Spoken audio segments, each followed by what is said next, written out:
सिद्धाणम्। ॐ नमो आयर्याणम्। ॐ नमो उबझायाणम्। नमो लोय सव साहुणम्। ऐसो पंच नमो कारो। ऐसो पंच नमो कारो। सव पावपणासनो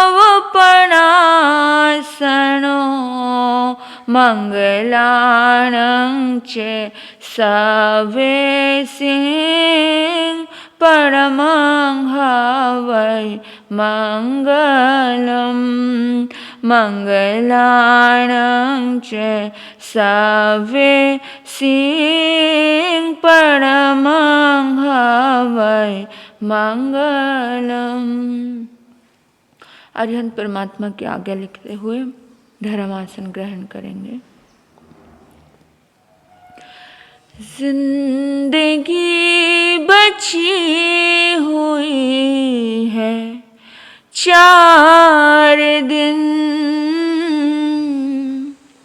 मोह की नींद में क्यों सोए हो। जिंदगी बची हुई है 4 दिन। मोह की नींद में क्यों सोए हो। धर्म की आराधना कर लो तुम। सपनों की दुनिया में क्यों सोए हो। धर्म की आराधना कर लो तुम। सपनों की दुनिया में क्यों सोए हो। 84 लाख योनि के बाद में भव ये मिलता है। 84 लाख योनि के बाद में भव ये मिलता है। बड़े पुण्यों के योगों से जिन धर्म हमको मिलता है। बड़े पुण्यों के योगों से जिन धर्म हमको मिलता है। धर्म की कमाई कर लो तुम। धर्म की कमाई कर लो तुम। जीवन ये व्यर्थ में क्यों खोते हो। जिंदगी बची हुई है 4 दिन। सपनों की दुनिया में क्यों खोते हो। जीवन क्षण भंगुर है अपना समझ ऐसी जगाओ तुम। जीवन क्षण भंगुर है अपना समझ ऐसी जगाओ तुम। है सपनों की ये माया है न गुम हो जाओ इसमें तुम। है सपनों की ये माया है ना गुम हो जाओ इसमें तुम। धर्म से विमुख हो गए हो तुम, सपनों की दुनिया में क्यों खोए हो। धर्म से विमुख हो गए हो तुम, सपनों की दुनिया में क्यों खोए हो। जो करना शीघ्र कर लो तुम, न पल भर का ठिकाना है। जो करना शीघ्र कर लो तुम, न पल भर का ठिकाना है। जीवन ये बीता जाए तो बाद में पछताना है। जीवन ये बीता जाए तो बाद में पछताना है। धर्म में छुपा हुआ है शांति रस। धर्म में छुपा हुआ है शांति रस। फिर भी प्यासे क्यों तुम रहते हो।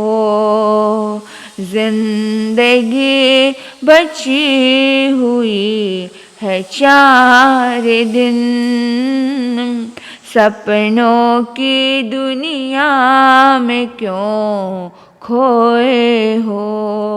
धर्म की आराधना कर लो तुम, पाप की डगर में क्यों खोए हो। जिसने भी साधना की है धर्म की राह पे चल दिया। जिसने भी साधना की है धर्म की राह पे चल दिया। लिया गुरुदेव का शरणा, मुक्ति की राह पे बढ़ गया। लिया गुरुदेव का शरणा, मोक्ष की राह पे चल दिया। देंगे सच्चा ज्ञान यही, दे देंगे सच्चा ज्ञान यही। शरणा इन्हीं का ले लो तुम, जिंदगी बची हुई है 4 दिन। पाप की डगर में क्यों खोए हो। जिंदगी बची हुई है 4 दिन, मोह की नींद में क्यों सोए हो। जिंदगी बची हुई है 4 दिन, मोह की नींद में क्यों सोए हो। धर्म की आराधना कर लो तुम, पाप की डगर में क्यों खोए हो। सपनों की दुनिया में क्यों सोए हो। सपनों की दुनिया में क्यों सोए हो। मोह की दुनिया में क्यों खोए हो। सर्वप्रथम अहिंसा भगवती के सफल आराधक त्रैलोक्यनाथ अनंत अनंत मैत्री के मसीहा श्रमण भगवान महावीर स्वामी के चरणों में हृदय की अनंत अनंत आस्था के साथ वंदन। आगम ज्ञान के अक्षर स्रोत आराध्य गुरुदेव सदमार्ग दाता नवजीवन निर्माता आराध्य गुणमय एवं मेरे जीवन में आए हुए समस्त उपकारियों के उपकारों को याद करते हुए उन सभी के चरणों में वंदन और नमन करती हूँ। धर्मानुरागी धर्म बंधुओं, आपके अंतर में विराजमान आपकी पवित्र आत्मा को मैं नमन करती हूँ। जन्म जन्म के दुखों का नाश करने वाली, कल्याण व मंगल का दर्शन कराने वाली प्रभु महावीर की वीतरागवाणी आप सभी श्रवण कर रहे हैं। परमात्मा प्रभु महावीर फरमा रहे हैं कि तुम्हारा प्रेम कितना विस्तृत है, तुम्हारी मैत्री कितने विस्तार लिए हुए है, तुम्हारा भीतर का जो एक व्यवहार है, भीतर का जो अध्यात्म है, भीतर का जो अध्यात्म स्तर है, वो कितना विस्तार लिए हुए है। अपने भीतर में जांचना है, परखना है कि हम कितने मैत्री के धनी हैं, हम कितने ज्यादा प्रेम और मोहब्बत से सरोबार हैं, या फिर हम बहुत संकीर्ण विचारों के हैं। हमारे भीतर में हमें चिंतन जगाना है और चिंतन जगा के हमें कुछ उदाहरणों के माध्यम से हमें समझना है कि हर मानव का मैत्री का विस्तार होना चाहिए। परमात्मा कहते हैं हर मानव का प्रेम का विस्तार होना चाहिए, लेकिन वो विस्तार कितना है, किस हद तक है, चिंतन करना कि कब तक, कितना स्वार्थ है और कितना निस्वार्थ भाव हमारा जीवन है। कि तुम अपने प्रेम को विस्तार करो, भगवान ने कहा, तुम अपनी मैत्री को विस्तार करो, भगवान ने कहा। सर्वप्रथम ये देखो कि प्रेम तुम्हारे निजी स्वार्थ तो नहीं है, किसी की मैत्री, किसी की दोस्ती तुम्हारा निजी स्वार्थ तो नहीं है, किसी स्वार्थ से जुड़ा तो नहीं है। चिंतन करना, विचार करना कि ये संसार में किस तरह से रहना है और हम किस तरह से रह रहे हैं। एक प्रसंग आपने बहुत सुना होगा कि एक बंदरी थी, तो अचानक बाढ़ आ गई। बाढ़ आती है, बहुत पानी आ जाता है। उस बंदरी के पास उसका एक बच्चा था जिसको उसने छाती से लगाए रखा था। बाढ़ आ गई, पानी आने लगा, वो बंदरी के पैरों तक पानी आ गया। थोड़ा ऊपर आया, बच्चे को पानी छूने लगा, तो बंदरी ने उस बच्चे को अपने पीठ पे बिठा लिया। पीठ पे बिठाने के बाद फिर आगे वो बंदरी ने उसको थोड़ा और ऊपर खड़ा किया।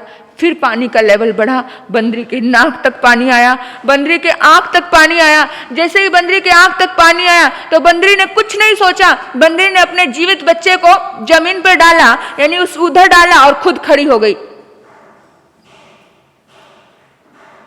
ऐसा विस्तार है हमारे प्यार का, ऐसा ही विस्तार है हमारे प्यार का।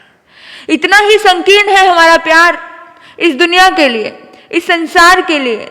इतने संकीर्ण होकर के जियोगे तो कैसे बनोगे परमात्मा। और हम ऐसा ही सोच रहे हैं, जब तक हम किसी को बचा रहे हैं, जब तक हम अपनों को बचा रहे हैं, जब तक हम विश्व में संसार को सेवाएं दे रहे हैं, जब तक तुम्हारा कुछ नहीं बिगड़ता है।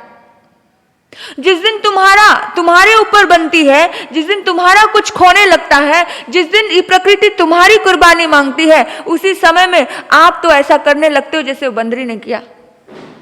हम और सब काफी हद तक इसी प्रकृति के हैं। तो परमात्मा कहते हैं कि कैसे होगा मैत्री का विस्तार,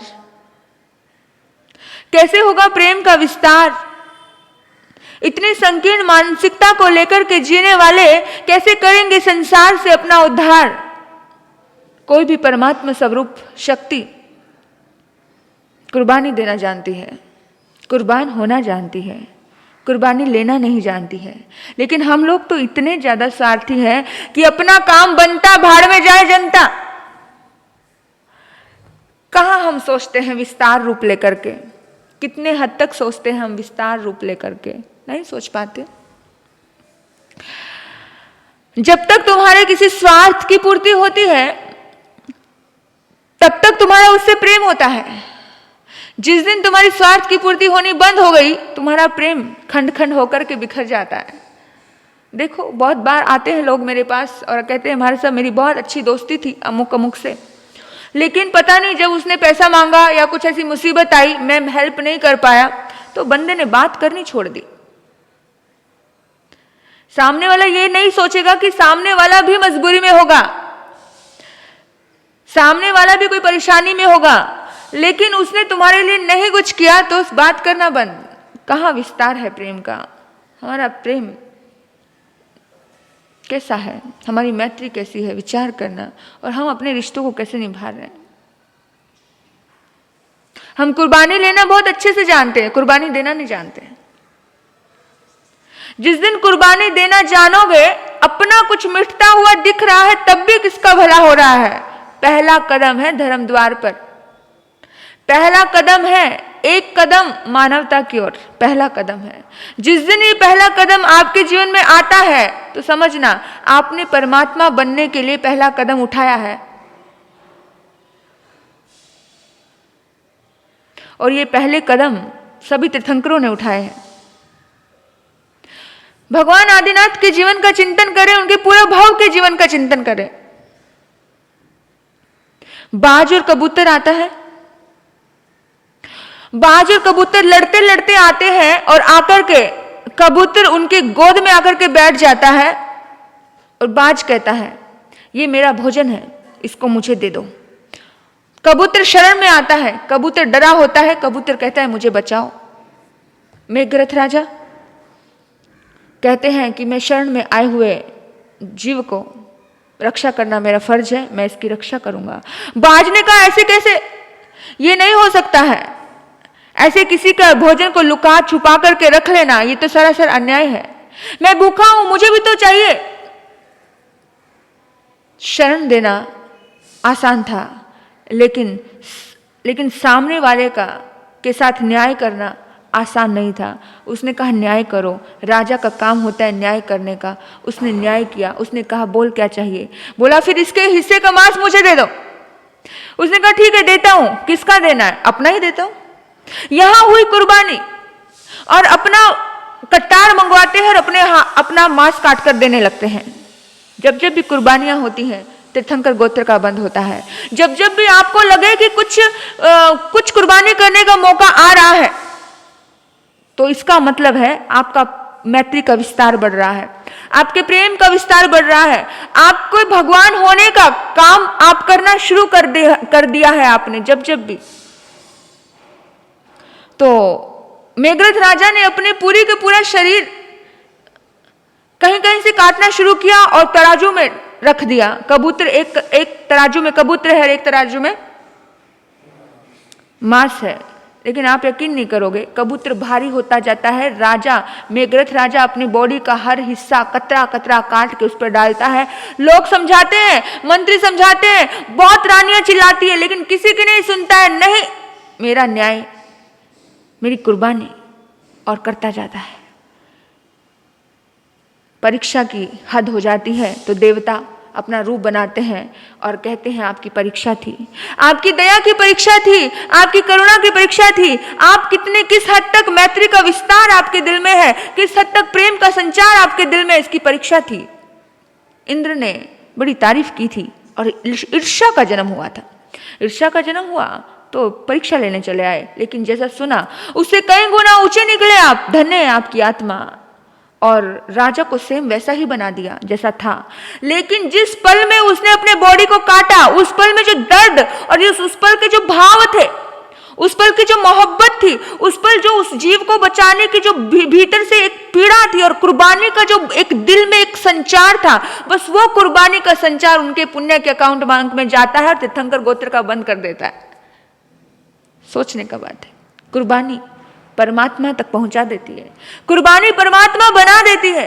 लेकिन हम कितनी कुर्बानी में जी रहे हैं, हम कितना अपने आस पड़ोस के लिए सोच रहे हैं, हम कितना अपने समाज के लिए सोच रहे हैं, हम कितना अपने मित्रों के लिए, कितना हम अपने आसपास के लिए सोचते हैं। वो अपन को चिंतन करना है, किस हद तक सोच रहे हैं, किस हद तक हमारा विस्तार हो रहा है। हम तो बहुत संकीर्ण होकर जीते हैं, बहुत संकीर्ण। और हमारी संकीर्णताएं इतनी छोटी छोटी है, इतनी छोटी छोटी है कि बस पूछो मत।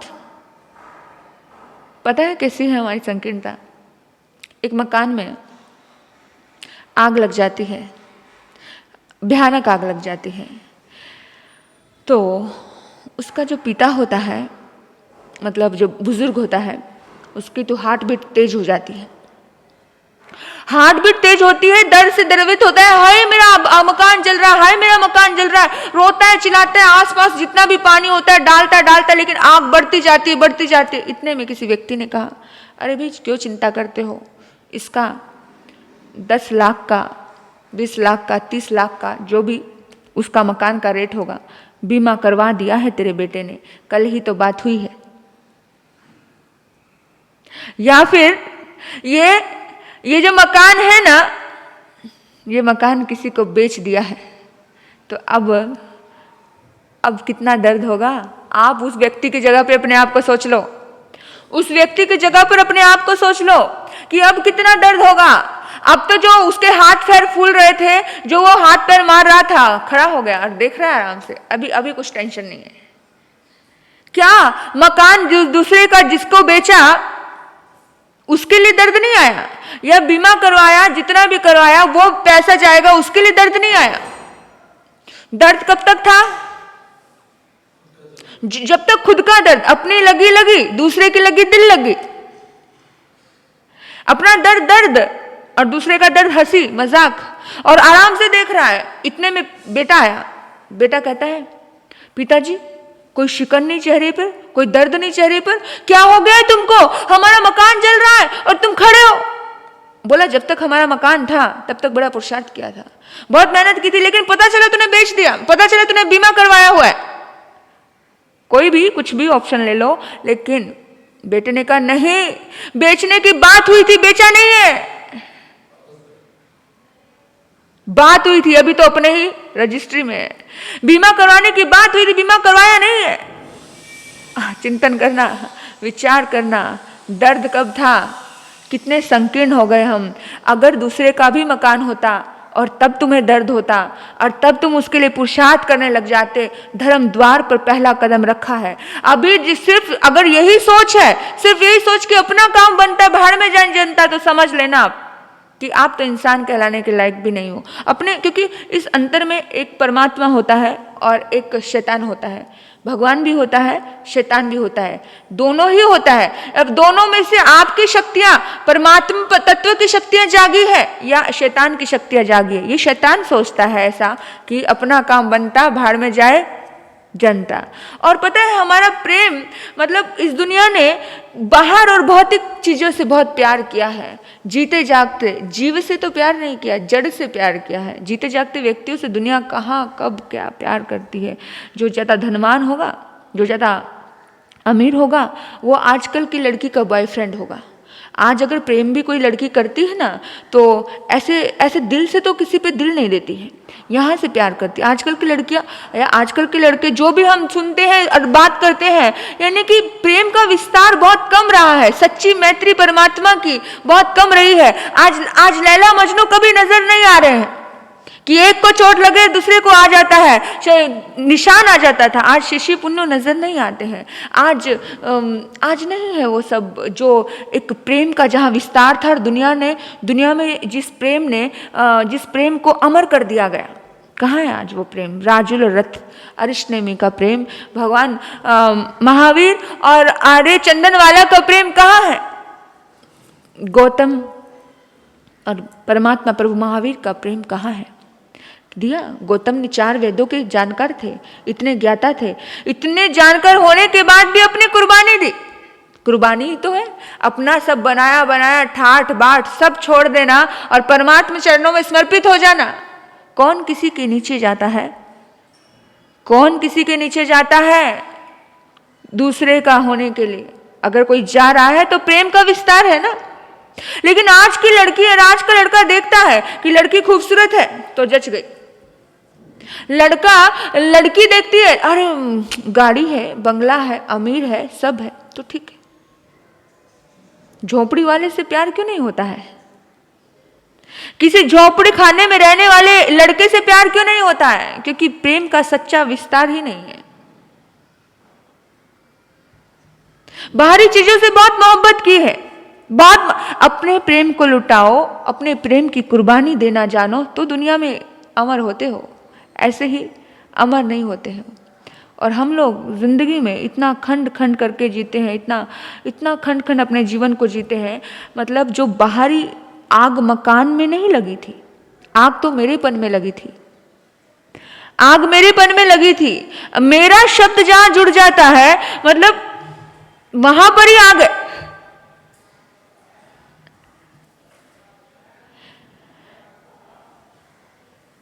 मेरे बंधुओं, एक मकान नहीं, 100 मकान भी जल जाए ना, लेकिन वो तुम्हारे अंदर मेरेपन नहीं हो, तुम्हें 1% भी दर्द ना हो।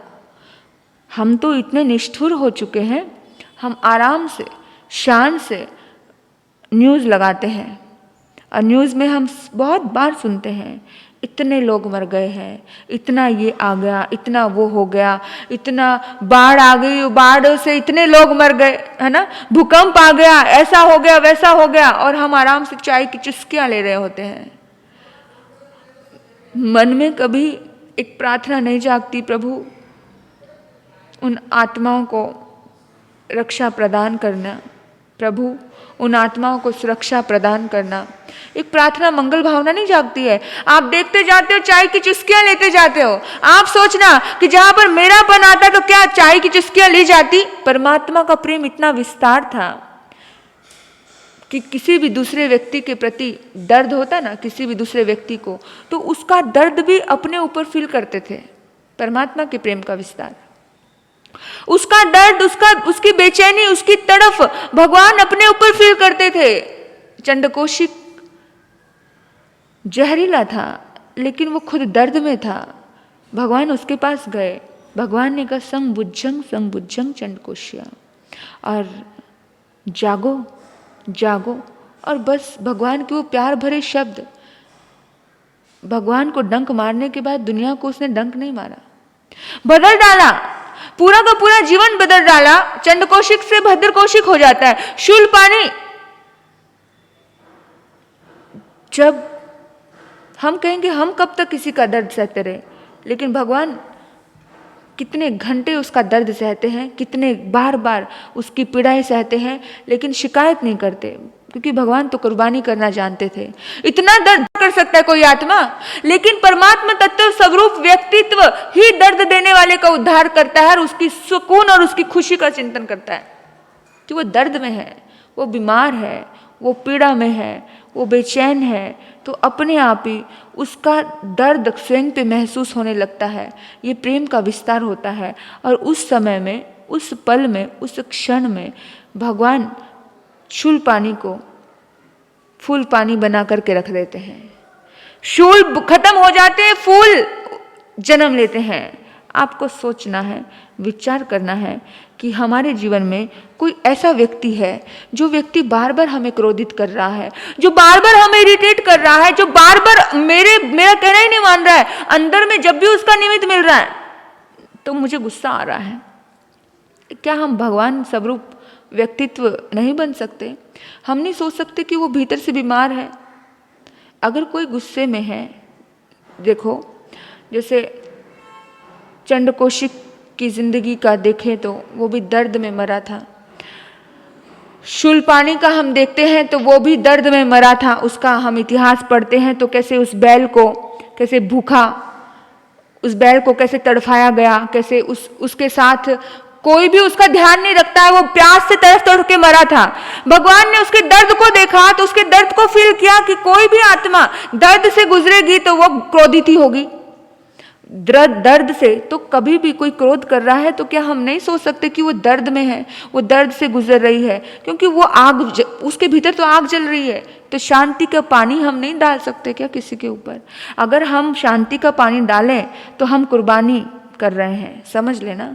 अगर हम किसी को कह रहे हैं रिलैक्स यार, कोई बात नहीं, मैं हूं तेरे साथ, चिंता मत कर, तो समझना हमारी कुर्बानी है। क्योंकि नहीं तो इस दुनिया में क्रोध के बदले क्रोध देने वाले बहुत बैठे हैं, लेकिन क्रोध के बदले प्रेम देने वाले कोई नहीं है। चंडकोशिक की तरह डंक मारने वाले तो हजारों मिल जाएंगे इस दुनिया में।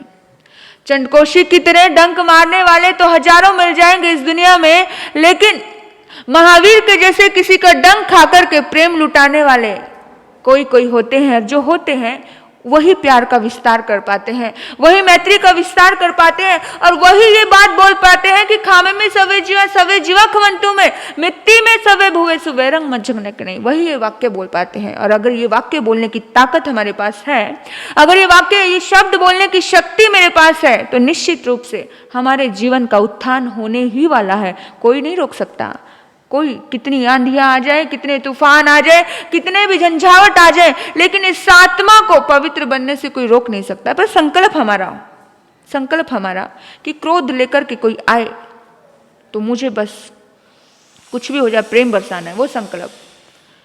अगर वो संकल्प हमारे भीतर में रहता है, अगर वो संकल्प हमारे अंतरात्मा में रहता है, तो जिंदगी का पूरी तरह से हमारे जिंदगी में रूपांतरण होता है। लेकिन हम किस तरह से जीते हैं पता है?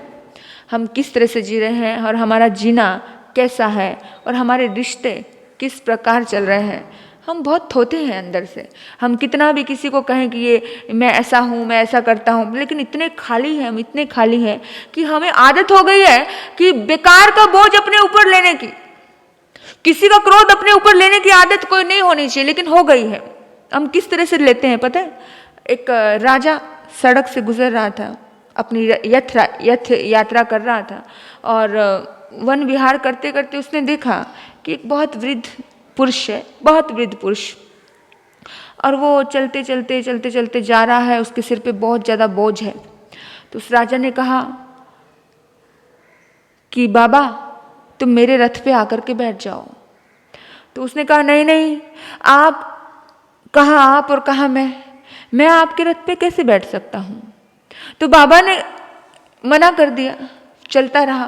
लेकिन राजा को बड़ा उसके प्रति करुणा का भाव आ रहा था। राजा ने कहा बाबा क्या फर्क पड़ता है, तुम्हारी आत्मा मेरी आत्मा सेम है, ये छोटे बड़े का भेद त्याग दो और आ जाओ, मेरे रथ पे आ जाओ, मेरे पास आ जाओ तुम। तो बहुत बार कहने के बाद वो वृद्ध, वो बाबा रथ पर आ गया। लेकिन रथ पे तो आ गया, लेकिन रथ पर आने के बाद भी उसने वो बोझा, वो टोकरी अपने सिर पे ही रखी। तो राजा ने कहा कि बाबा इस बोझ को भी उतार दो ना, क्यों लेकर के बैठे हो? उसने कहा नहीं राजन, मैं ऑलरेडी तुम्हें बहुत बोझ दे चुका हूँ रथ में बैठ करके, अब ये बोझ, ज़्यादा बोझ नहीं देना चाहता। हम ऐसे ही सोच रहे हैं कि हम ज़्यादा बोझ नहीं देना चाहते, लेकिन हम व्यर्थ का बोझ अपने सिर पर ले रहे हैं ना। समझ गए मैं क्या कहना चाह रही हूँ रंजीत भैया? हाँ समझे ना? हम व्यर्थ का ही बोझ देना चाह रहे हैं, और व्यर्थ का बोझ कैसे दे रहे हैं? अपने ऊपर ही दे रहे हैं, अपने सिर पर उठाया है। राजा मुस्कुराता है, रथ में तो बैठ ही गया है, बोझ तो पूरा रथ पे आ ही रहा है, बेशक वो सिर पे लेकर बैठा है, लेकिन जानबूझ के हमें थकने की आदत हो गई है। और इस कदर हम थक रहे हैं, संसार में जानबूझकर फंस रहे हैं। हमें बहुत ऑप्शन है, जैसे उस राजा ने हमें ऑप्शन दिया, जैसे उसने हमें ऑप्शन दिया कि भाई तू बैठ जा, बैठ करके बोझ को उतार के रख दे, लेकिन हम व्यर्थ में, मेरे बेटे का बोझ, मेरे परिवार का बोझ, मेरे संसार का बोझ, सब सक्षम है, लेकिन हम जानबूझकर होकर के बोझिल होते जा रहे हैं, और जानबूझ के दूसरे की पीड़ाओं को अपनी पीड़ाएं और ज्यादा बढ़ा रहे हैं। अगर कोई क्रोध में है, वो पीड़ा में है, तो उस पीड़ा के बोझ को हमें उतारना है या उसको और ज्यादा बोझिल करना है? लेकिन हम वैसे ही बोझिल कर रहे हैं जैसे वो फकीर, वो बाबा अपने आप को बोझिल कर रहा है। बल्कि आपके उस बाबा के सिर के ऊपर वो बोझ रखने से कोई रथ हल्का नहीं हो रहा है, कोई रथ हल्का नहीं हो रहा है, या उसको राजा को बोझ कोई कम नहीं लग रहा है। जो जितना भार था वो तो आ ही रहा है, लेकिन जानबूझकर इंसान जब अपने ऊपर थोप रहा है, व्यर्थ की बात है। और ऐसा ही हो रहा है हमारी जिंदगी में। हम व्यर्थ में इतना कुछ नेगेटिविटी में लेकर जाते हैं कि सामने वाला क्रोध में और उसको और क्रोधित कर देते हैं, सामने वाला दर्द में उसको और दर्द कर देते हैं। अगर प्रेम का विस्तार हो तो सामने वाला दर्द में है तो उसे सुखी करने की ताकत हमारे पास होती है, प्रेम का विस्तार हो तो। लेकिन प्रेम का विस्तार नहीं है, हमारा प्रेम तो बहुत ज़्यादा छोटा है, बहुत ज़्यादा खंडित है, बहुत ज़्यादा मतलब नक्कारा सा है। प्रेम शब्द को गाली लगती है कभी कभी कि प्रेम शब्द भूल गए हैं, बनावटी सजावटी ये चीज़ें तो सब बनावटी हो गई हैं। वो कहते हैं कागज के फूल, और कोई चाहे कि कागज के फूलों से खुशबू आ जाए तो ऐसा कभी होता नहीं है। कागज के फूलों से खुशबू नहीं आती है। बनावटी अगर तुमने उसमें सेंट वेंट लगाया तो आ जाएगी। बनावटी कब तक चलेगा? हकीकत हकीकत होता है, सच्चाई सच्चाई होती है। लेकिन कितना बनावटी है हमारा संसार पता है? एक मकान में आग लगी, मकान में आग लग गई, मकान में धू धू करके चल रहा है, तो परिवार के पति पत्नी ने फटाफट अपने कीमती कीमती सामान निकालना शुरू कर दिया। ये निकाल रहा है, वो निकाला, ये निकाला, वो निकाला पूरा। लेकिन जो सबसे कीमती था ना, वो अंदर ही भूल गए। क्या था? सबसे कीमती था वो अंदर ही भूल गए। उसने देखा अरे मेरा बच्चा तो निकाला ही नहीं, सारा सामान निकाल लिया। रो रहे हैं अभी, तड़फ रहे हैं अभी। और पता है महिला क्या जोर जोर से रो रो के क्या कहती है? हाय आग इतनी भयानक है, कोई मेरे बच्चे को बचा लो, कोई मेरे बच्चों को बचा लो, कोई मेरे बच्चे को लेकर के आओ। मैं धन दे दूंगी, मैं दौलत दे दूंगी, जो मांगेगा वो दे दूंगी, पर मेरे बच्चे को बचा लो। अगर तुझे इतना प्यार है तो खुद ही जा, खुद जा, लेके आ जाती। लेकिन बच्चे से भी बढ़कर खुद से प्यार था, बच्चे से भी बढ़कर खुद से प्यार था। इसलिए दुनिया से गुहार करती रही, मेरे बच्चे को बचा लो, बच्चे को बचा लो। बच्चा तो खत्म हो गया, राख हो गया उस आग में। ऐसा ही स्वार्थी सा प्यार है हमारा, ऐसा ही नकारा सा मोह है हमारा। प्यार भी नहीं कहूंगी, मोह है, गंदा मोह, जिस मोह में कोई अर्थ नहीं लगता, व्यर्थ लगता है। जहां पर तीर्थ का जन्म होता है वहां पर प्रेम होता है। तीर्थ का निर्माण हो, वो प्रेम का संचार होता है, प्रेम विस्तार हृदय वाला करता है। और जहां पर ये बनावटी होता है, जो बनावटी सजावट होती है, एक होता है स्वाभाविक और एक होता है बनावटी। तो ये बनावटी है, संसार में जो चीजें चल रही है वो बहुत हद तक बनावटी। कोई किसी की फिक्र नहीं करता, तड़फते रहो रात भर तक। कौन तुम्हारे लिए जागता है? कोई नहीं करता। और कितनी बार ऐसा होता है कि अपना बराबर में सो रहा होता है, अपना दर्द अपने बराबर वाले को नहीं बता पाता, ये सोचकर कि चलो मेरा दर्द है, मुझे सहना है। तो हर आत्मा अपना दर्द सह रही है। लेकिन विस्तार जब बढ़ता है, जब कुर्बानी देते हैं, जब भी मन में अपने भीतर में एक ही बात आती है कि भैया ये सब चीजें अनित्य हैं, ये सारा क्षण भंगुरता है, क्षण भंगुर ये जीवन है, एक क्षण भंगुर जीवन में मुझे कुछ लाभ उठाना है। क्षण भंगुर है जीवन तेरा, क्या ऐसा तूने सोचा है? हस्ती है पल दो पल की, क्या ऐसा तूने सोचा है? क्षण भंगुर है जीवन तेरा, क्या ऐसा तूने सोचा है? हस्ती है पल दो पल की, क्या ऐसा तूने सोचा है? क्यों करता बहाना धंधों का, धंधे करने वाले ना रहे? क्यों करता बहाना धंधों का, धंधे करने वाले ना रहे? दिल की ये धड़कन धड़कते धड़कते कब रुक जाए ना मालूम है। दिल की ये धड़कन धड़कते धड़कते कब रुक जाए ना मालूम है। क्यों करता बहाना धंधों का, धंधे करने वाले ना रहे? लेकिन हमारा बहाना चलता ही रहता है। आज ये है, आज वो है, आज वो है। आपको क्या लगता है कि आप संसार के बहाना लेकर के बहाना मार रहे हो? आप खुद में झांकना जरा, हमारा जीवन बिल्कुल बंदरी जैसा है और हमारा जीवन बिल्कुल सेम ऐसा ही है जैसे वो मकान में आग लगी और बच्चा तो रह गया और वो बाहर खड़ा हुआ व्यक्ति चिल्ला रहा है या माँ चिल्ला रही है बच्चे को बचाओ बच्चे को बचाओ। लेकिन आज हम सिर्फ बहाना बना रहे हैं क्योंकि हमें करना नहीं है ना, हम कुर्बानी देना जानते नहीं है, हम धर्म के लिए समर्पित होना जानते नहीं है, इसलिए हम बहाना मारते हैं, ऐसा है वैसा है, ये है, अब यहाँ ट्यूशन जाना है बच्चों का, बच्चों की पढ़ाई है, बच्चों का रक्षण है, बच्चों का ये है। लेकिन जब कभी पूछा जाता है आपसे तो आप बच्चा चाहिए पत्नी चाहिए, तो ऑप्शन क्या आता है? पत्नी को बचा दो, आता है ना, एक में से दो बचाना हो। और आपको मैं बताऊं, अगर आपके पास ये ऑप्शन आए पत्नी बचे या पति बचे, तो ऑप्शन आएगा कि पति को बचाओ, मुझे बचाओ। ये हकीकत है कि हर इंसान यही सोचता है कि इतना स्वार्थी हम जीवन जी रहे हैं, कभी पंचेंद्रिय जीव का मतलब बचाने का मौका आता है तो भी हम उस समय में भूल जाते हैं, अपनी कुर्बानी देना हम नहीं जानते। लेकिन जब जो आत्माएं कुर्बानी देती हैं, जो आत्माएं कुर्बानी देती हैं, उन्हीं आत्माओं का उत्थान और कल्याण होता है। हम इस कदर लिप्त हैं, कभी कभी कुछ लोग हमें सही गाइडेंस भी देते हैं, सही रास्ते भी दिखाते हैं, लेकिन उस सही रास्तों में भी हमें सही रास्ते नजर नहीं आते। सही रास्ते में भी, सही मार्ग में भी हमें बहुत कुछ सही नजर नहीं आता। हम इतना ज्यादा उलझ जाते हैं अपनी लाइफ में, अपनी जिंदगी में पूरी तरह से। एक व्यक्ति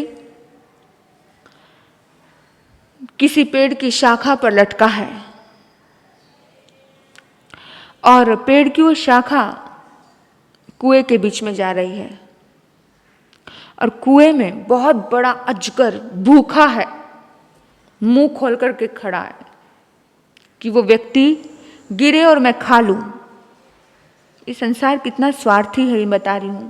जीव जीव को खाना चाह रहा है, जीव जीव को खाना चाह रहा है। जब जब भी कुर्बानी आई कि उसका भला हो, तब परमात्मा स्वरूप का दर्शन होता है, तब परमात्मा की राहों पर कदम बढ़ते हैं। लेकिन हर जीव तो, आपने बिल्ली को देखा है, हमेशा ऐसे इतना एक्टिव रहती है, मुंह उठा करके कहीं कोई चूहा तो नहीं। 24 घंटे वो चूहे को ही देखती रहेगी, इधर उधर यही ढूंढती है उसकी लेशा कैसे चल रही है 24 घंटे। कितना कर्म का बंधन। भव बदला तो भाव बदला, भव बदलते ही भाव बदल जाएगा। और जिस पल में भाव बदलेगा, उस पल में एक बिल्ली को चूहा बचाने की बुद्धि नहीं आएगी। एक बिल्ली को केवल यही बुद्धि आएगी, यही सोच आएगी कि मुझे चूहा कैसे मारना है। वो अपने बच्चे को भी चूहा मारने की ट्रेनिंग देती है कि इस तरह से मारना है। तो आप सोचो कि हमारा जब तक भाव अच्छा है तब तक हम भाव अच्छे रख सकते हैं। अगर भाव मिल गया शेर का, तो शेर तो शिकार ही करेगा भाई। तो अजगर के मन में आ रहा है कि ये व्यक्ति गिरे और मैं खा लूं। ऊपर जिस शाखा पे वो लटका है, उस शाखा पर 3-4 चूहे हैं जो उस शाखा को कुतर रहे हैं, काट रहे हैं। वो व्यक्ति को पता है कि चूहे काट रहे हैं शाखा को, और शाखा कटी तो क्या होने वाला है, मैं कुएं में जाऊंगा, अजगर के मुंह में जाऊंगा, मेरा काम तमाम। लेकिन अचानक उसके मुंह में एक शहद की मीठी बूंद आती है, जो एकदम से ऊपर से शहद का छत्ता, बहुत सारी मक्खियां उस शहद के छत्ते पे, और शहद की एक एक बूंद टप टप टप टप करके टपक रही है। इतना शहद हो गया उसमें। तो वो ऊपर मुंह खोल रहा है और शहद की एक एक बूंद ग्रहण कर रहा है। इतनी भयानक बुरी स्थिति है। मौत निश्चित है कि कब सावधानी हटी है दुर्घटना घटी। मौत निश्चित है कि वो जो चूहे काट रहे हैं उसको वो काट ही रहे हैं और कटने ही वाली है, वो नीचे गिरेगा। और फिर भी वो उस 2 बूंद के चक्कर में अपना पूरा अनमोल जीवन, कीमती जीवन गंवा रहा है। क्यों गंवा रहा है पता है? उसको एक हाथ मिलता है बाहर निकालने के लिए। ऊपर से एक देव विमान जा रहा होता है। वो देव विमान कहता है कि लो हाथ दो, शास्त्रकार कहते हैं कि वो देव विमान हाथ देता है और कहता है आ जाओ मेरे पास, तुम मर जाओगे, तुम खतरे में हो। लेकिन वो हाथ नहीं देता उस देव को, वो हाथ नहीं देता है और वो अपनी मस्ती में कहता है कि मुझे थोड़ी देर ये रस ले लेने दो, मुझे थोड़ी देर। जब कभी मुक्त होने की वेला आती है, जब कोई तुम्हें सहयोग देता है, जब कोई तुम्हारे लिए कुर्बानी देने के लिए तैयार भी बैठा रहता है, तब तुम्हें वो बंधन दिखाई नहीं देता है। तुम्हें वो बंधन भी क्या लग रहा है, वो आनंद दे रहा है, क्योंकि थोड़ा सा सुख आनंद दे रहा है। तुम्हारा मन कहता है कि ये बंधन नहीं, ये थोड़ी देर मुझे रस का स्वादन करने दो, मुझे रस को प्राप्त करने दो। इन बंधनों से बड़ा रस कोई भी नहीं है। उस पल में इंसान को लगने लगता है कि यही सब कुछ है। और जितनी बार मिट्टी से मिट्टी का खिलवाड़ होता है, इन शरीरों का शरीरों से मिलन होता है, जो जितनी बार होता है, क्षण भर के लिए तो जागता है, कुछ वैराग्य पैदा होता है, फिर उसी संसार के प्रपंचों में फंस जाते हैं। जब दर्द होता है, जब अपने को दर्द देता है, जब तकलीफ होती है, जो परेशानियां होती है, क्षण भर के लिए लगता है कि ये सब चीजें मुझे त्याग देनी है, ये सब चीजों का मुझे, लेकिन फिर उसमें विलुप्त हो जाते हैं। धर्म रूपी एक शक्ति है हमारे पास जो हमारे लिए हाथ बढ़ा रही है। हमारी भी उसी व्यक्ति जैसी स्थिति है, हमें भी निरंतर हमें तकलीफें हैं, परेशानियां हैं, हमें मालूम है अंदर से हम बिल्कुल अकेले हैं। भीड़ है कयामत की फिर भी हम अकेले हैं, जिंदगी की राहों में रंजो गम के मेले हैं। भीड़ कयामत की है, लेकिन कभी अकेले बैठ करके भीतर में सोचना कि तुम अकेले हो कि नहीं हो। अपना दर्द, आपका दर्द कौन समझ रहा है, कौन? आप हमेशा यही सोचते हो कि यार आज मेरे सिर में दर्द है, मैं किसको दूं? दे पाते हो? आपके पैर में दर्द है, किसको दूं? दे पाते हो? आपका कितना भी रिश्ता, कितना भी नजदीक का रिश्ता हो, कितना भी प्रेम का रिश्ता हो, कितना भी मोहब्बत का रिश्ता हो, लेकिन कोई आपका दर्द ले पाता है क्या? नहीं ले पाता। जो विरले महापुरुष होते हैं, जो भगवान बनने की तैयारी में होते हैं, वही किसी का दर्द अपने ऊपर फील करते हैं। बाकी कोई भी किसी का दर्द इस दुनिया में नहीं लेता है। तो हमेशा एक बार ध्यान रखना कि हम व्यर्थ में, जब हमें हाथ मिल रहा है, जब हमें कोई, देखो आत्महत्या करने वाले को बचाया नहीं जा सकता, लेकिन मरने वाले को बचाया जा सकता है। आत्महत्या करने वाला तो कभी भी चकमा देके कभी भी कुछ भी कर लेगा, लेकिन जो मर रहा है, जो चिल्ला रहा है मुझे बचाओ बचाओ, उसको धर्म बचाता है, उसको धर्म रक्षति रक्षते, उसकी धर्म रक्षा करता है। लेकिन फिर भी अगर हम, जो कोई धर्म रूपी कोई देव पुरुष, जो कोई महापुरुष, ये धर्म रूपी नौका हमें बार बार निमंत्रण करती है, हमें हाथ देती है कि आओ मैं तुम्हें बचाने लिए तैयार हूं, लेकिन इंसान ऐसा है कि इतना मोह, इतना मतलब इस मोह में पड़ा रहता है, व्यर्थ के मोह में। इवन कि जब उनको मौका मिलता है तो वो बंदरी की जैसे उसको भी पैर रख करके आगे बढ़ता है, वो सीढ़ी चढ़ने के बाद छोड़ देता है। मौका मिलते ही वो क्या करेगा कुछ नहीं कहते। आज मौका मिलते कौन इंसान क्या नहीं कर रहा। आज न्यूज़पेपर भरे पड़े हैं, एक पिता अपनी बेटी के साथ बलात्कार कर लेता है। ये था एक बेटी ने अपने पिता को अपने स्वार्थ के लिए, कहीं की घटना है, बेंगलोर की क्या मालूम, कहीं की, टुकड़े टुकड़े करके मारा, क्योंकि पिता ने कहा था कि भाई तू फोन मत कर। पिता ने फोन ले लिया था। न्यूज़पेपर में बड़ी घटनाएं आई थी इस बारे में कि पिता ने फोन ले लिया और पिता ने कहा कि तू बात नहीं करेगी, और उस प्रेमी ने और बेटी ने मिलकर के उसको क्या किया। ये कैसा स्वार्थ है, कैसा संसार है। यहाँ कोई कुर्बानी देना नहीं जानता है। अगर कहीं कोई कुर्बानी देना जान रहा है तो समझना परमात्मा की राहों पर पहला कदम है। मैं क्यों कुर्बानी दूं? पिता की इज्जत जाए तो जाए, भाड़ में जाए, मुझे तो उसके साथ शादी करनी है तो शादी करनी है। ये संसार ऐसा है। और जब वक्त आता है तो इसी बंदरी के जैसे ही पैर रख करके वो आगे बढ़ता है। तो फिर भी जागते नहीं हैं हम लोग, फिर भी हम नहीं सोचते हैं। और सचमुच है, अंदर में हर आत्मा अकेली फील करती है अपने आप को। अब बेटी अगर पिता के टुकड़े कर सकती है और एक एक टुकड़ा जलाती है, वो एक एक टुकड़ा जलाती है तो लोगों को बदबू आती है, लोगों को समझता है कि क्या हो रहा है। हम पति पत्नी को हत्या कर देता है, पत्नी अपने प्रेमी के साथ मिलकर पति की हत्या कर देती है। ये संसार ऐसा ही है। यहां कुर्बानी देना कोई नहीं जानता, यहां सिर्फ अपने सुख की चिंता करता है इंसान। सिर्फ मेरा सुख, सिर्फ मेरा प्यार, सिर्फ मेरा आनंद, मेरा सुकून, मेरा सबसे ज्यादा मैं हूं। हमें लगता है हम दूसरों के लिए जी रहे हैं, लेकिन नहीं। अपने भीतर में देख लेना, आपके मेरेपन के लिए आप कर रहे हो। जिस दिन आपने वो आग लगी तो मेरापन हुआ तो दर्द हुआ, जब सामान निकाला मेरापन हुआ तो दर्द हुआ। मेरापन, ये खनकते सिक्के हैं, यहाँ तुम्हारा कोई नहीं। ये खनकते सिक्के हैं, यहाँ खरा कोई नहीं। सब कहते हैं हम तुम पे मरते हैं, लेकिन आज तक मरा कोई नहीं। सब कहते हैं हम तुम पे मरते हैं, लेकिन आज तक मरा कोई नहीं। अगर कोई इंसान ये कह रहा है कि मरते हैं मरते हैं मरते हैं, हकीकत कुछ नहीं है। बेटी पिता के कहे हुए बातों के अनुसार चलती है क्या? वो अपना सोचती है। बेटा चलता है क्या? वो अपना सोचता है। और अपना सोचकर अगर पिता और माँ की बात अगर मानता भी है ना, तो भी उसको कहीं ना कहीं अपना स्वार्थ होता है। उसको लगता है कि यार मैं भाग के जाऊंगा, मैं जाऊंगा आगे जाकर, मेरे पास कमाने की इतनी ताकत नहीं है, पिता के ऐशो आराम करने की आदत हो गई है, इसलिए वो उसका त्याग करता है। लेकिन खुद के ऊपर डिपेंड नहीं है, सेल्फ डिपेंड नहीं है, इसलिए त्याग नहीं कर रहा है।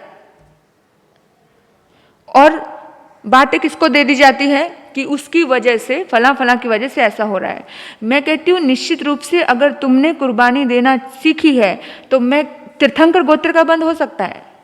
कुर्बानी देना सीखो, लेकिन हम कुर्बानी देना सीखते ही नहीं है। हमने आज दिन तक कुर्बानी देना सीखा नहीं। बेटी ने परिवार के लिए नहीं सीखा तो भाग के जाती है। बेटे ने माँ बाप के लिए नहीं सीखा।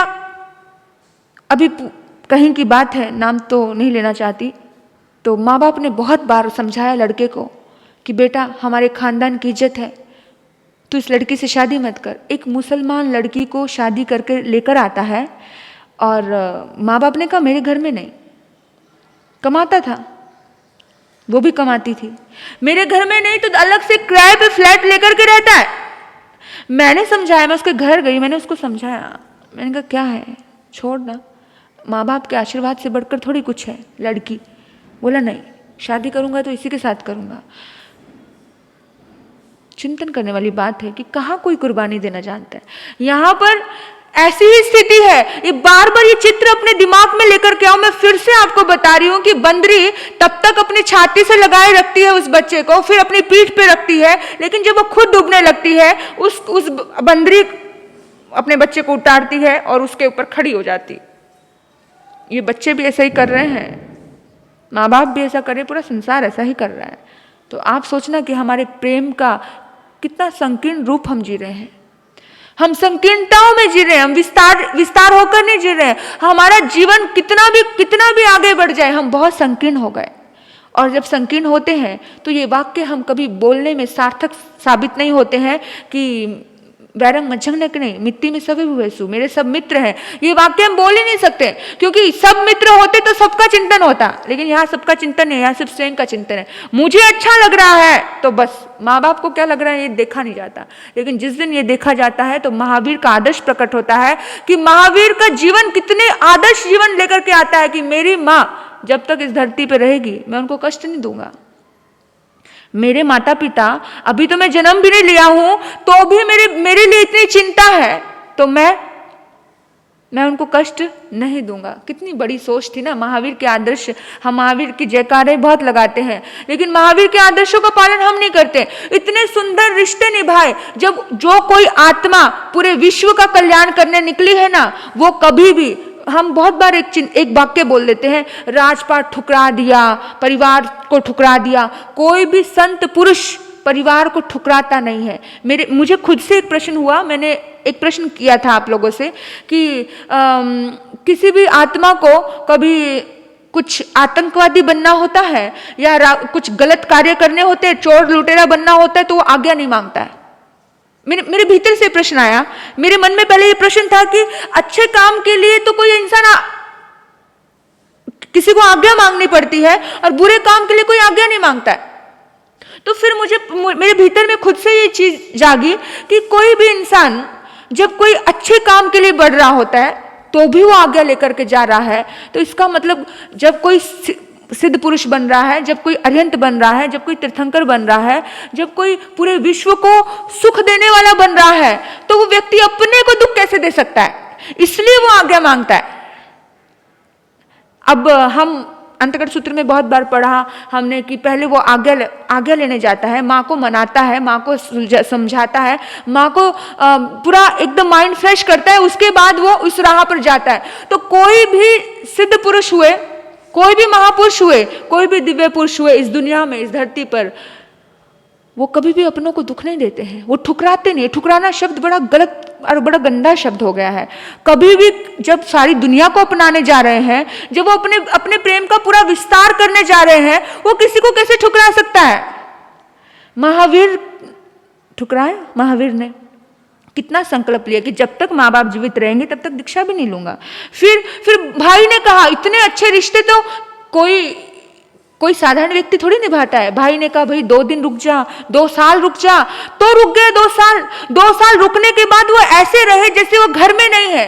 तब खुद उनकी पत्नी ने खुद उनके कि व्यर्थ है इसको रोकना, ये आत्मा अलग है।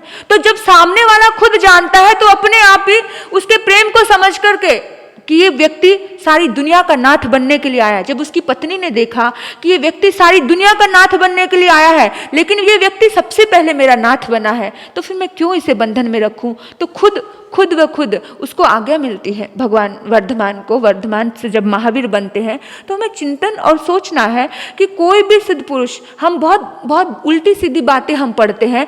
कोई भी, हम महात्मा बुद्ध के बारे में हमने पढ़ा, ये लोग, इन्होंने इतनी कुर्बानियां दी हैं, ये लोग स्वार्थी कभी नहीं हुए। इन्होंने इतना विस्तार अपना जीवन जिया है। जो आज का बच्चा स्वार्थी बनता है, कभी इनका इतिहास देखना। तो जिस समय में हम कहते हैं कि महात्मा बुद्ध अपने बच्चे को सोता हुआ छोड़कर चले गए, पत्नी को सोता हुआ छोड़ के चले गए, ऐसा नहीं था। जब महात्मा बुद्ध का इतिहास पढ़ते हैं ना हम, तो उसकी पत्नी से वो बहुत प्रश्न करते थे और उनकी पत्नी से उनको प्रेम था। जब वो सारी दुनिया से प्रेम कर रहे हैं तो वो अपनी पत्नी से प्रेम नहीं करते हैं क्या? मतलब उनका जो प्रेम का रूप बहुत ज्यादा खिला हुआ रूप था, कीचड़ जैसा रूप नहीं था कि जब खुद पे पड़ेगी तो मैं अपनी बंदरी के उस बच्चे को भी उठाकर अपना जीवन जीऊंगा, ऐसा नहीं था। वो जब प्रश्न करते थे, जब वो दर्द से गुजरते थे, जब वो दुनिया का दर्द देखते थे, तो वो अपनी पत्नी के पास जाकर रोते थे। उनकी पत्नी का नाम यशोधरा था, तो वो प्यार से गोपा बुलाते थे। वो कहते थे, गोपा इतना दर्द क्यों है संसार में, इतना दुख क्यों है संसार में? क्या मैं दुखों से मुक्ति नहीं दिला सकता दुनिया को? क्या मैं सुख नहीं दे सकता दुनिया को? क्यों? और एक दिन जब उन्होंने चकवा चकवी, पहला एक जीव चकवा चक्की आपस में बहुत प्रेम करते हैं, और जिस समय में चकवा मर जाता है तो चकवी भी तड़फ तड़फ के कुछ क्षणों में मर जाती है। तो एकदम एक पक्षी आया और मरा उसके पास में आकर के, तो उसने अपनी पत्नी से पूछा कि क्यों मर गया, क्या हो गया इसको? उसको प्यार दिया उसने, इतने में कुछ ही क्षणों में चकवी भी आकर के उन्हीं के पास मर गई। तो उसकी पत्नी ने कहा कि ये दोनों आपस में बहुत प्यार करते हैं और एक दूसरे के बिना जी नहीं सकते हैं। जब एक दूसरे के बिना जी नहीं सकते हैं तो उस समय में इनके प्राणांत हो जाते हैं। तब उसको बड़ा धक्का लगता है, सिद्धार्थ को धक्का लगता है, जो आगे जाके महात्मा बुद्ध बनते हैं। उन्हें धक्का लगता है, उन्होंने कहा, गोपा मतलब अंततः प्रेम भी दुख का कारण है, ये मोह दुख का कारण है, यानी एक दिन तुम भी मेरे से छूट जाओगी। यानी ये दर्द होता है उसको, और दर्द होता है, बहुत प्रश्न होते हैं कि क्या करूं मैं ऐसा कि बस तेरे साथ नाम अमर हो, बस तू ही पत्नी है, आगे किसी को पत्नी करना ही नहीं है। ये सारे संकल्प आपस में लिए गए थे। तो उस समय में उन्होंने कहा था, उसकी पत्नी ने कहा था कि तुम्हारे प्रश्नों के उत्तर तुम्हें चाहिए? बोला मुझे चाहिए। कहते फिर तुम जाना चाहते हो? मुझे जाना है। तुम जा सकते हो, लेकिन मेरे सामने मत जाना, मैं तुम्हें जाते हुए देखना नहीं चाहती। ये जब इतिहास हम पूरा खुलकर पढ़ते हैं ना, हमारे महापुरुष जो भी हमारे साधु संत बहुत छोटा छोटा कुछ आधा आधा अधूरा हमारे सामने रखते हैं, तो फिर लोगों को जब हमारे संत, हमारे तीर्थंकर या हमारे भगवान अपनों को दर्द देकर के दुनिया का भला कर रहे हैं, तो हम सोचते हैं हम अपने माँ बाप को दर्द देकर हम किसी लड़की से शादी क्यों नहीं कर सकते। ये एक वो आ जाता है। लेकिन उन्होंने कहा कि तुम जा सकते हो पर मेरे सामने मत जाना, क्योंकि मैं जाते हुए नहीं देख पाऊंगी। आज्ञा ली थी, प्रेम दिया था, तब जाकर वो काम किया था। ऐसे थोड़ी छोड़कर चले गए, कोई भगोड़े थोड़ी थे छोड़ के जाएंगे। और उनके दिल में अपार, यानी जब उन्होंने अपनी पत्नी से शादी की थी तो पत्नी को अपनाने के लिए भी बहुत बड़ा द्वंद्व हुआ था, क्योंकि वो पत्नी सिद्धार्थ से प्यार करती थी और उसके लिए उसके माँ बाप भी सोच रहे थे कि जैसे स्वयंवर होता है, 8-10 2-4 खुद भाइयों में ये बात हुई थी कि नहीं, मतलब जो जीतेगा वो इस लड़की को पाएगा। पहले स्वयंवर स्थिति ऐसी होती है, जैसे आपने द्रौपदी का स्वयंवर देखा तो अर्जुन ने तीर का निशाना साधा तो द्रौपदी उसको मिल गई। वहाँ पर बहुत बड़े बड़े धर्म धुरंधर थे और बहुत बड़े बड़े अपने सभी तरह के लोग थे। आपको विचार करना है, चिंतन करना है कि कोई भी महापुरुष अपने जीवन में पूरी तरह से कुर्बान होता है अपने रिश्तों के प्रति, अपने परिवार के प्रति, अपने समाज के प्रति, अपने विश्व के प्रति, तभी वो धर्म द्वार पर पहला कदम रख पाता है।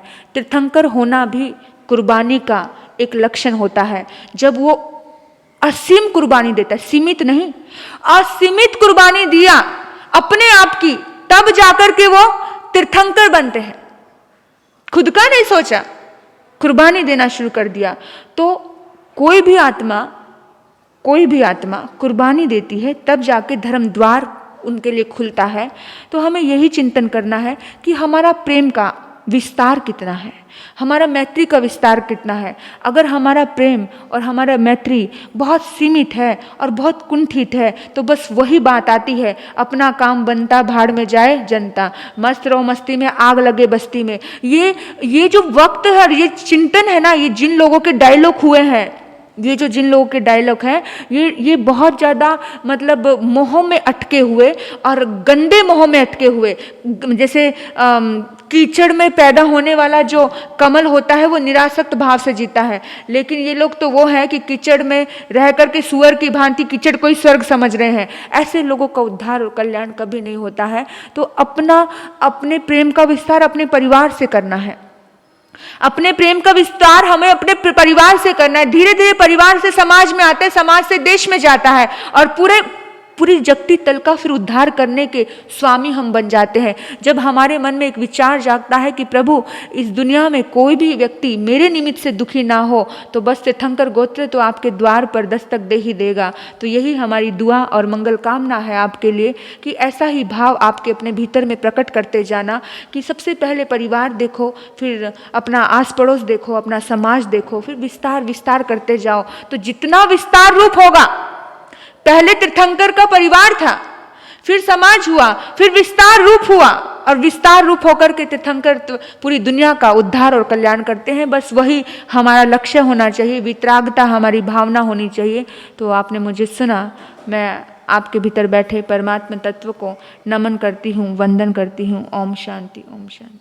वीर नाम के हीरे मोती, प्रभु नाम के हीरे मोती, मैं बिखराऊं गली गली, ले लो रे कोई प्रभु का प्यारा, शोर मचाऊं गली गली, ले लो रे कोई राम का प्यारा, शोर मचाऊं गली गली। दौलत के दीवानों सुन लो, एक दिन ऐसा आएगा,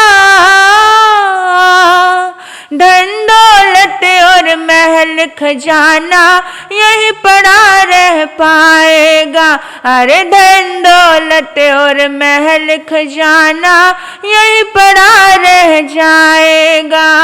सुंदर काया मिट्टी बनेगी क्या, सुंदर काया मिट्टी बनेगी, चर्चा होगी गली गली, ले लो रे कोई प्रभु का प्यारा, शोर मचाऊं गली गली।